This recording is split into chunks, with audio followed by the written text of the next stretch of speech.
Hello students, this is Siddharth Jain, Assistant Professor from the Rajki Engineering College, Mainpuri.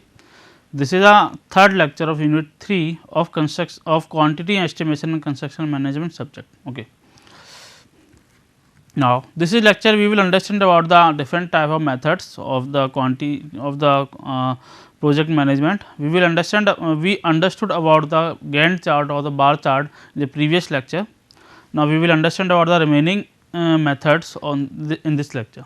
हमने previous lecture में bar chart के बारे में जाना था, उसमें जो एडवांटेजेस थे और डिसएडवांटेजेस थे उसके बारे में जाना था. Now the advantages is the right thing, advantage सही बात है, बट डिसएडवांटेज नहीं होने चाहिए. तो डिसएडवांटेजेस को हम रिमूव करेंगे. तो हर मेथड में एक एक डिसएडवांटेज या मल्टीपल डिसएडवांटेज को रिमूव किया गया है. तो अल्टीमेटली जो हमारे पास आएगा, जो मेथड आएगा जिसमें सारे डिसएडवांटेज नहीं होंगे, कोई भी डिसएडवांटेजेस नहीं होंगे, then we will follow this type of method for the complex of big structure और the any type of structure, any type of project. Now the second method of the project management is a milestone chart. What is the milestone? Okay. First disadvantage of the bar chart is we cannot identify the sub activities of the particular activity in a bar chart. ठीक है, bar chart में हमको ये नहीं समझ में आता था कि पहले ही कोई एक्टिविटी हो रही है तो उस एक्टिविटी के अंदर बहुत सारी सब एक्टिविटीज़ हैं, और सब एक्टिविटीज़ के अंदर भी हो सकता है बहुत सारी सब एक्टिविटीज़ हो. तो उन सब एक्टिविटीज़ क्या हैं, उनके स्टार्टिंग टाइम क्या है, उनका कंप्लीशन टाइम क्या है, उनकी ड्यूरेशन क्या है, वो हम नहीं बता सकते थे. But with the help of this milestone chart we will understand, we can tell about the sub activities of the particular activity. Okay. So what is the mile chart? Okay, the mile chart is a improvement to the bar chart. What is the improvement? We can draw or we can tell about the sub activities. In this milestone chart, in each activity there are some key event which denotes the completion of the certain portion of the activity, which is called as a sub activities. Okay, sub activities. These key events are called the milestone. Okay, milestone may be represented by an arrow. We can represent or draw the milestone by an arrow. Now, each milestone can be considered as a specific event along main event. It means in the main event there are many sub events which we can understand by this milestone. What is the milestone? It is an arrow, simple arrow. We will see with an image or drawing. With the help of milestone, in number of activities are broken down into several activities. We can identify the starting and the ending of these सब activities. हमने जो कहा था सब activities के बारे में वो बात आ गई कि हम इस माइलस्टोन की मदद से जो एक्टिविटीज़ के अंदर सब एक्टिविटीज़ होती हैं उसके बारे में बता सकते हैं कि what is the sub activities, how many सब activities present in an activity, what is the starting time of the sub activity, particular sub activity, what is the completion time of the particular activity, and what is the duration of the particular sub activity. Okay. Now this is the milestone chart. समझ रहे हैं. Simple तरीके से अगर हम these activities को इसको हम हटा देते हैं, इन दीज एरो देख रहे हैं आपको लाल कलर के रेड कलर के, इनको हटा दें तो ये बार चार्ट बन जाएगा. It means this is the first activity, this second activity, this is the third activity, you can say. But these milestone or we can say these arrows is called as a milestone. जी हमें बताते हैं कि उस particular activity में कितनी सब activities हैं and what is the starting time of the sub activity, what is the completion time of the sub activity. Okay, these are called as milestone. Okay, so अब पहली एक्टिविटी हम क्या कह सकते हैं, इसको देख के कह सकते हैं कि in this activity there are two sub activities. The first sub activity start from here and complete at here. The second activity start from here. Second sub activity start from here and complete at this. And what is the completion time of the sub activities? We draw a vertical line to cut an horizontal line or time axis, and the duration of the length of a sub activity is called as a duration of this sub activity of the first activity. This is the duration. So this is the time duration of this sub activity. Okay, and as also Same as we can say in this activity there are 3 sub activity. First activity we start from here and complete at here. The second sub activity start from here and complete at here, and third activity start from here and third activity. ठीक है, इस तरीके से हम बोल सकते हैं कि इसमें कितनी सब एक्टिविटीज़ हैं. It means in this matter we remove the first disadvantage of the bar chart. Okay, तो हम एक डिसएडवांटेज हटा लिया, बट उसके अलावा इसमें हम ये नहीं बता सकते कि इस मेथड मीन्स इस एक्टिविटी और इस एक्टिविटी में क्या रिलेशनशिप है. Okay, we can not say about the inter relationship between these two activities. We can say about the sub activities in a particular activity, but we can not say about the inter relationship between the activities. Okay, this are disadvantage. मतलब इसमें भी disadvantages हैं, इसमें भी कमियां हैं. ठीक है, इसमें लेकिन एक कमी दूर हो गई माइलस्टोन की मदद से, दूसरी कमी दूर नहीं हुई है, तो इसको हम माइलस्टोन लिख देते हैं. तो माइलस्टोन बार के बारे में, माइलस्टोन चार्ट के बारे में हमने समझ लिया. What is the milestone chart? Milestone chart में बेसिकली हम किसी भी एक्टिविटीज में सब एक्टिविटीज बता सकते हैं with the help of milestone. What is the milestone? This arrow, red arrow is called as a milestone. This generates the sub activities of the particular activity. Now the limitations, we discussed about the limitations earlier. हमने भी बात की थी कि क्या disadvantage है या limitations है. तो इंटर रिलेशनशिप या inter dependencies between the activities of the project we can not say about the inter relationship और inter dependencies between the activities of the project हम नहीं बता सकते. कि पहली एक्टिविटी हम ये नहीं बता सकते कि देखो इसमें समझाते हैं.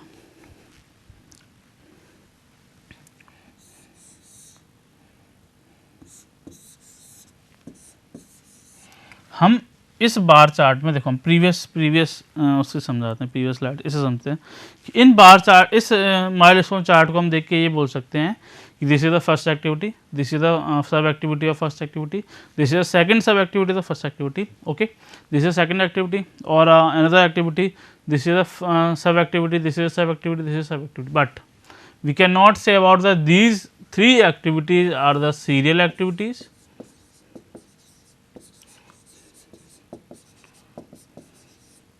और पैरेलल एक्टिविटी. इट मीन्स ये एक्टिविटी एक साथ चल सकती हैं या completion of the after the completion of the first activity second activity will start. कि पहले एक्टिविटी के ख़त्म होने के बाद हम दूसरी एक्टिविटी स्टार्ट करेंगे, हाँ हम नहीं बोल सकते हैं. दिस इज द लिमिटेशन और disadvantage of the milestone chart. What we cannot determine, we cannot say about the interrelationship or interdependency between the activities of the project. Okay, ये डिसएडवांटेज हम नहीं बता सकते. what is the interdependency. now the third method of the project management is linked bar chart. okay, हमने interdependency की बात की.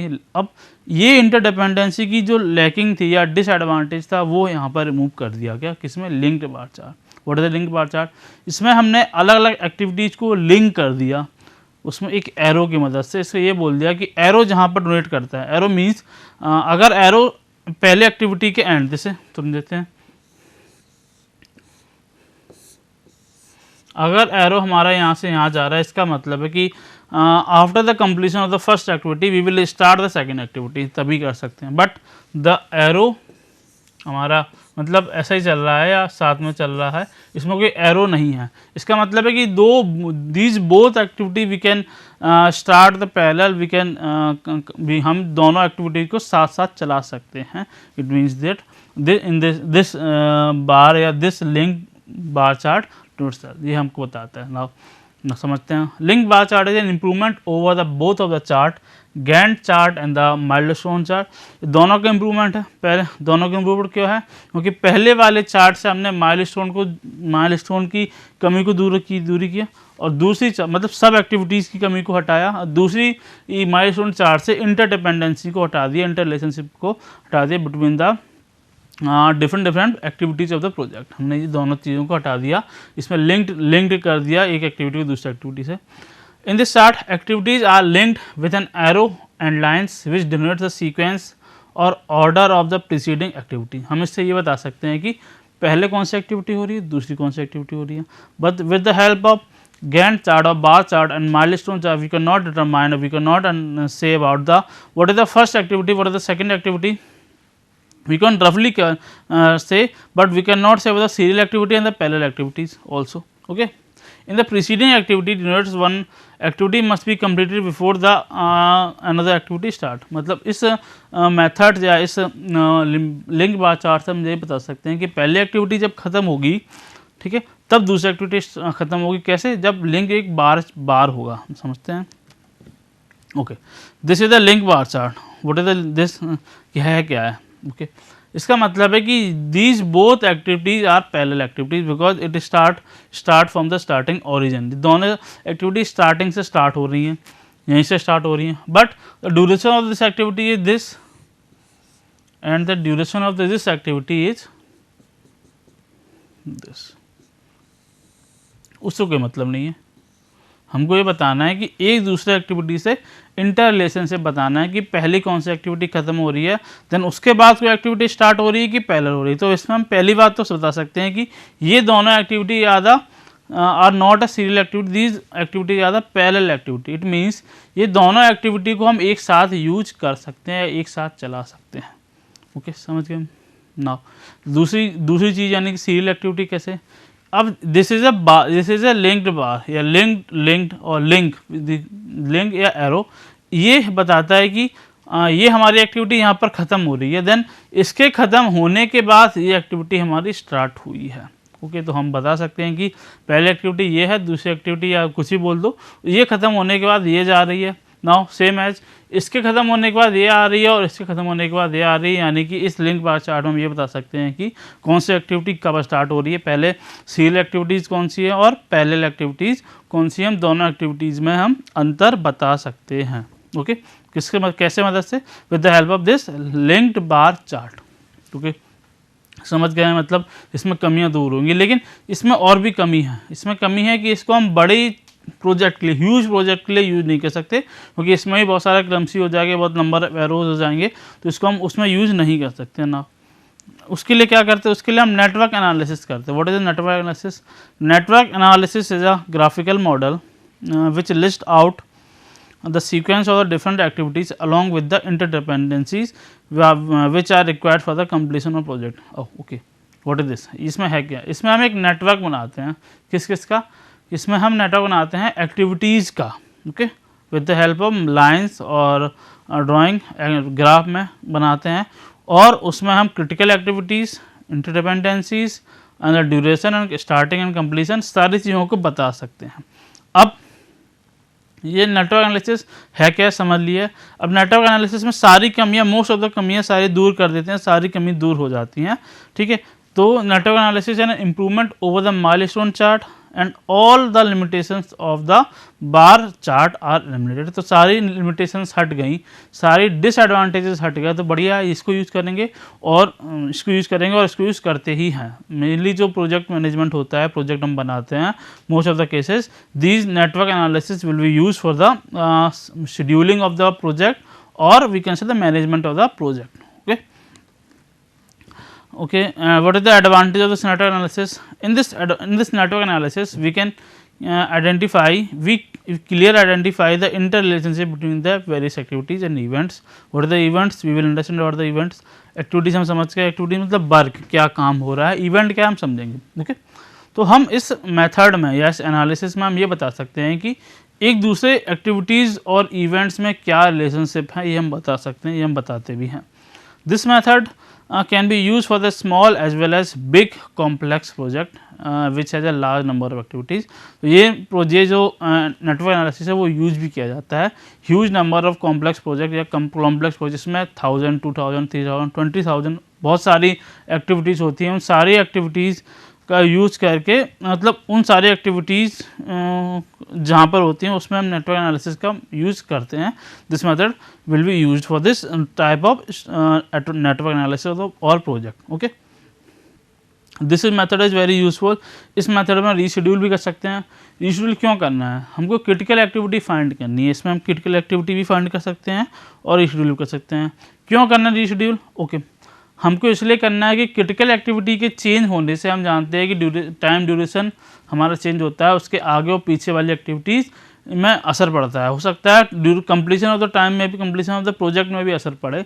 तो अगर क्रिटिकल एक्टिविटीज़ को चेंज करने में टाइम कंप्लीशन टाइम में असर पड़ रहा है तो उसको कभी करना पड़े तो करना पड़ेगा। तो इस नेटवर्क एनालिसिस में हम उन क्रिटिकल एक्टिविटीज़ को फाइंड आउट कर सकते हैं और उनको रिशेड्यूल भी कर सकते हैं अपने तरीके से, अपने जहाँ सही बैठ रहा है, सही टाइम ड्यूरेशन आ रहा है, उसकी यूज हो रहा है कि नहीं हो रहा।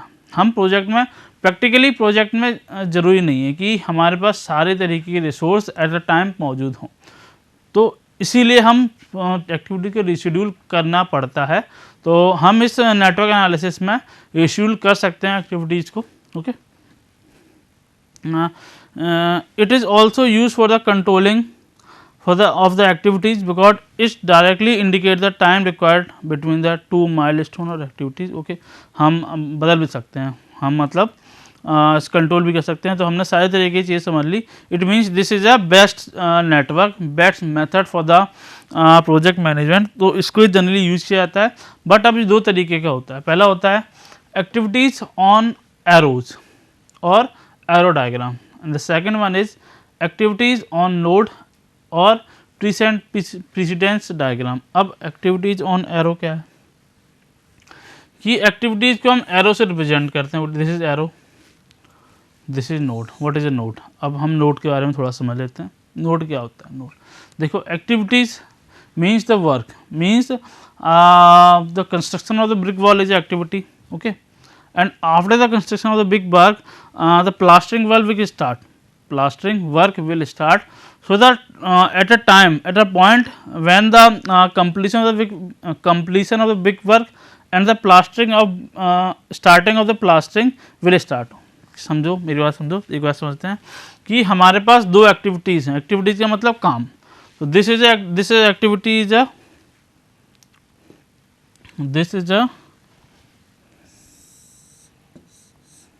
Brick work.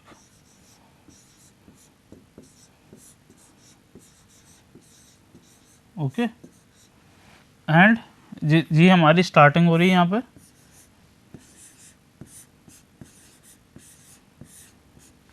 This is the and.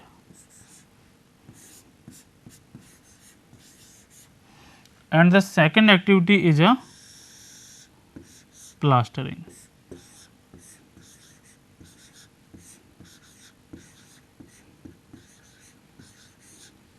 This is the starting of the plastering,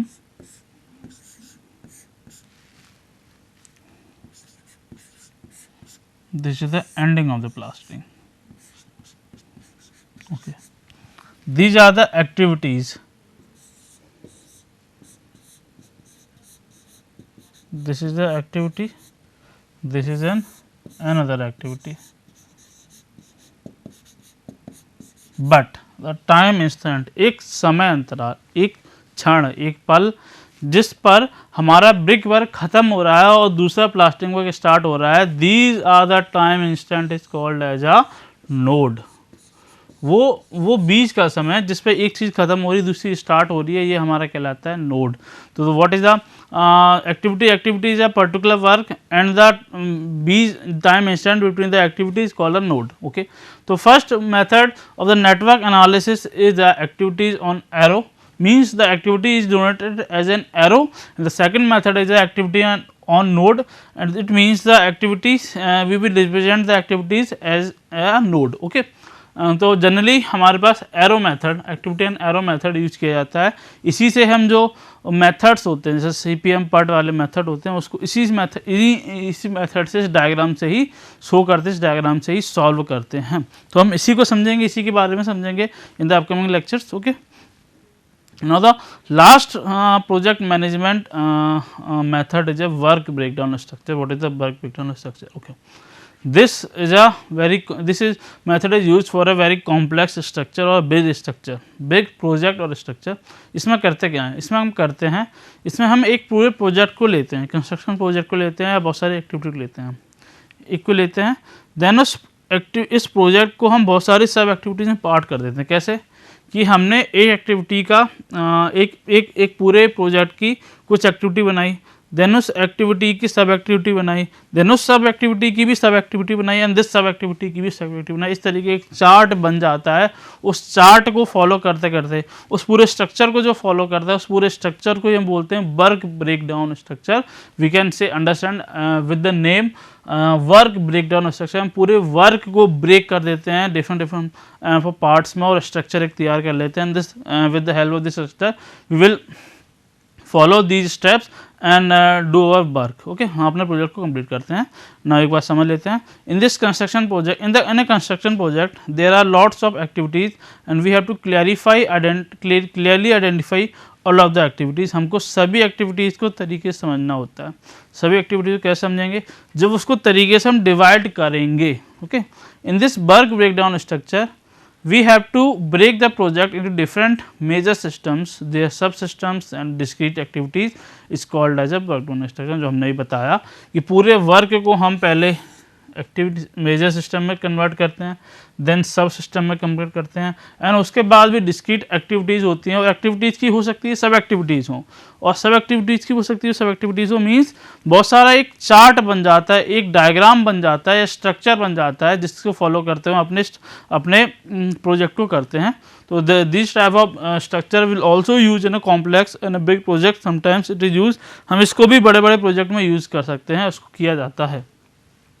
In this work breakdown structure, first we have to split project into systems and then subsystem and their component and the element. Okay, these are the name as a structure.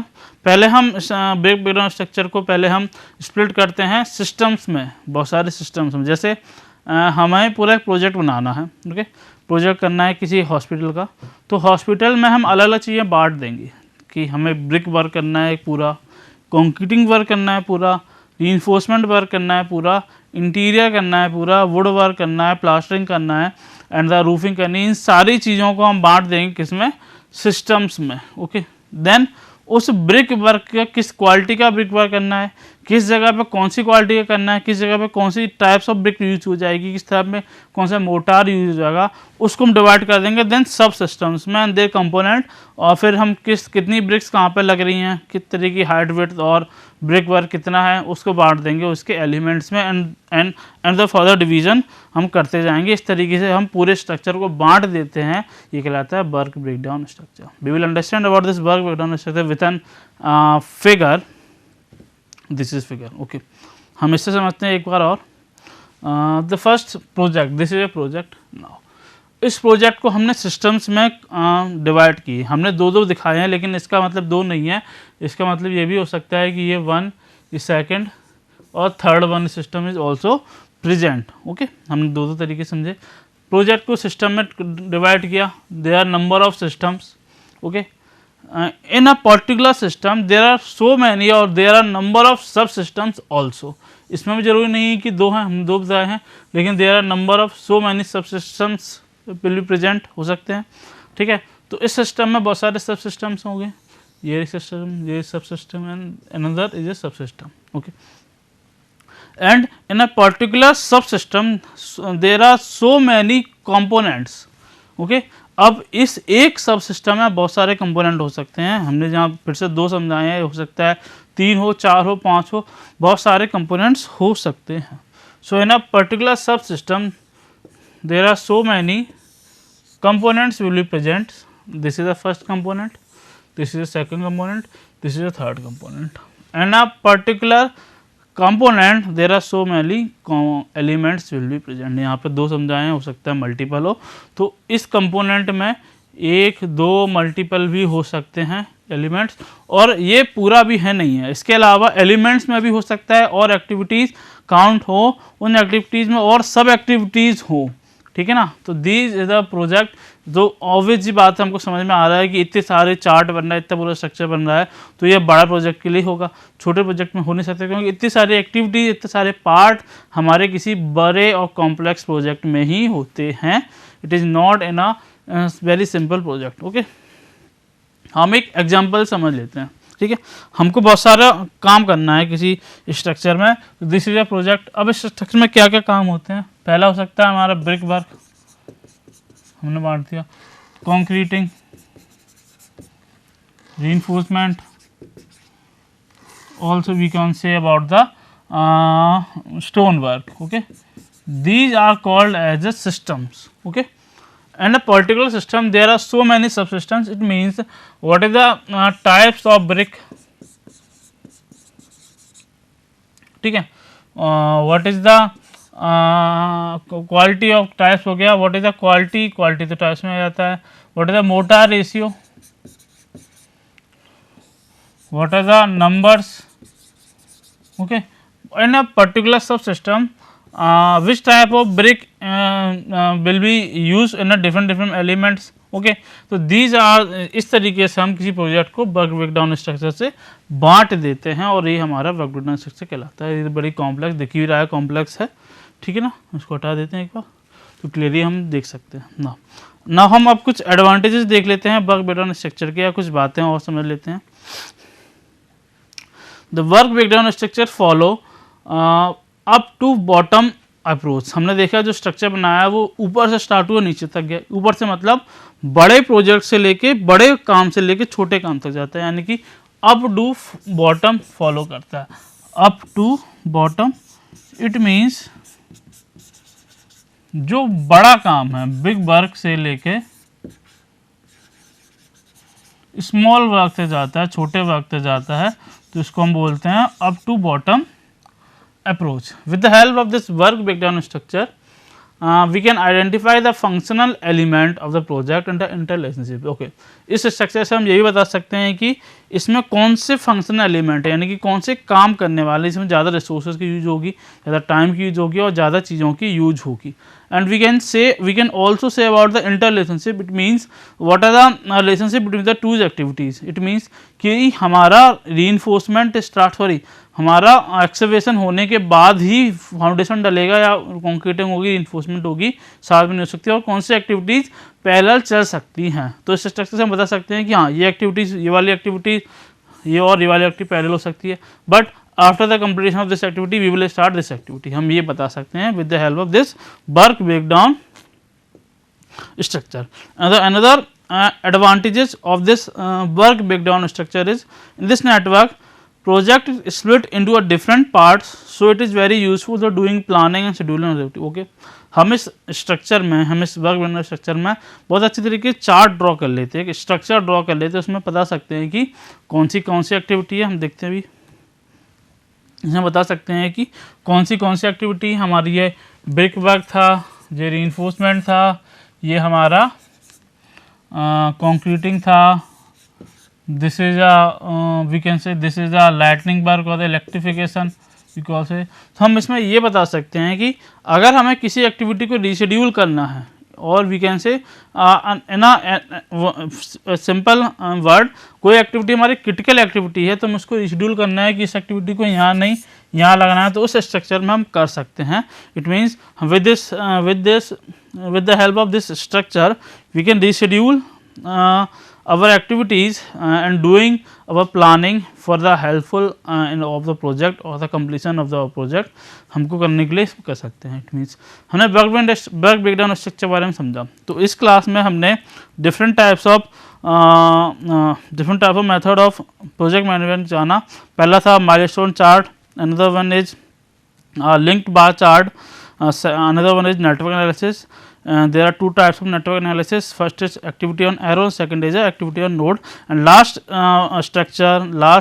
method of the project management or method of scheduling is work breakdown structure. हमने सभी के बारे में जाना, और majorly दो तरीके के network analysis and work breakdown structure हम जनरली यूज करते हैं ह्यूज एंड कॉम्प्लेक्स प्रोजेक्ट के लिए। तो आज की क्लास में हमने सारे नेटवर्क एनालिसिस के बारे में जाना। Now we will understand about the networks in the upcoming lectures. So आज की क्लास में इतने रखते हैं। तो thank you for listening, thank you for seeing, thank you.